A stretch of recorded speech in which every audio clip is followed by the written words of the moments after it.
जुलाई को होने वाला आयोजन सिर्फ श्रद्धांजलि सभा नहीं बल्कि सामाजिक न्याय की नई हुंकार होगा। यह कहना है भारतीय शोषित सेना के राष्ट्रीय अध्यक्ष सुभाष बिहारी का।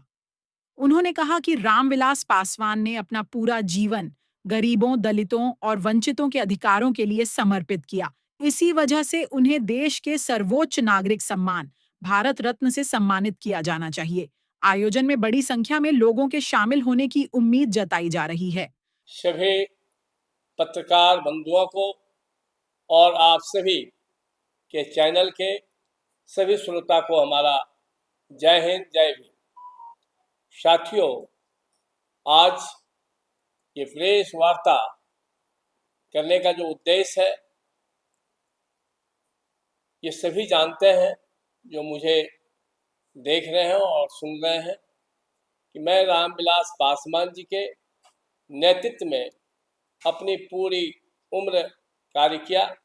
और उन्हीं के नेतृत्व में मैंने समाज के सबसे पिछली पंक्ति के लोगों का आवाज़ बनकर के आज भारतीय शोषित सेना के माध्यम से कार्य कर रहा हूँ। जबकि मैंने पार्टी में मजदूर विंग और किसान विंग, दलित सेना में जब जब मुझे जो जिम्मेवारी दी गई, मैंने ईमानदारी पूर्वक उस कार्य को किया है। 2021 से जब से रामविलास पासवान जी को भारत सरकार के द्वारा पद्म भूषण से सम्मानित किया, हमने भारत सरकार का आभार प्रकट करते हुए ये मांग किया था कि हमारे नेता का जो कद है, हमारे नेता का जो परचम है, वो भारत रत्न मिलना चाहिए, क्योंकि देश में इकलौते नेता माननीय रामविलास पासवान जी हैं जिनके पास 6 अलग अलग विचारधारा के प्रधानमंत्री के साथ काम करने का गौरव है। वही 40 वर्षों तक,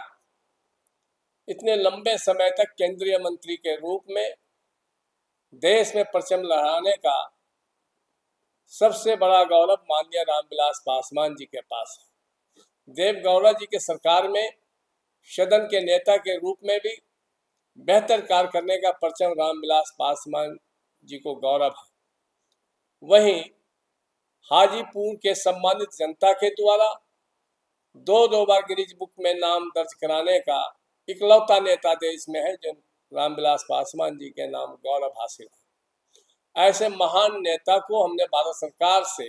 2021 से लगातार मांग कर रहे हैं कि उनको भारत रत्न दिया जाए और 12 जनपद की पहचान रामविलास पासवान जी के आवास के नाम से पहचान थी। 12 जनपद का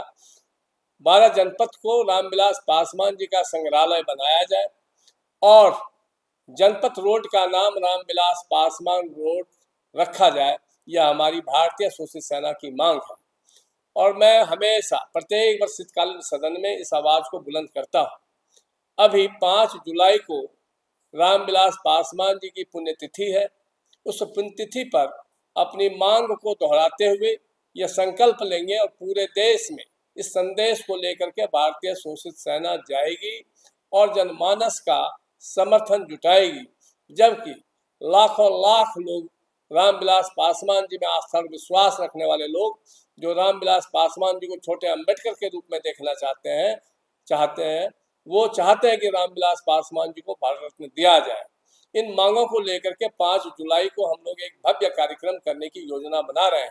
जिसमें मुख्य अतिथि के लिए हमने माननीय चिराग पासवान जी केंद्रीय मंत्री भारत सरकार से भी आग्रह पत्र लिखा है और उनसे औपचारिक मुलाकात के लिए भी हमने आग्रह किया है। अगर हमें समय मिलता है और वो मुख्य अतिथि के रूप में आने की स्वीकृति देते हैं तो निश्चित रूप से कार्यक्रम में 4 चांद लगेगा और रामविलास पासवान जी में आस्था और विश्वास रखने वाले जो तमाम साथी आएंगे उसमें भी एक संदेश जाएगा और भी रामविलास पासवान जी को जो अपना लीडर मानते थे वो अलग अलग लोगों को भी हम लोग निमंत्रण दे रहे हैं और तमाम साथियों को निमंत्रण दे करके बुलाने का प्रयास कर रहे हैं और निश्चित रूप से रामविलास पासवान जी की पुण्यतिथि भव्य और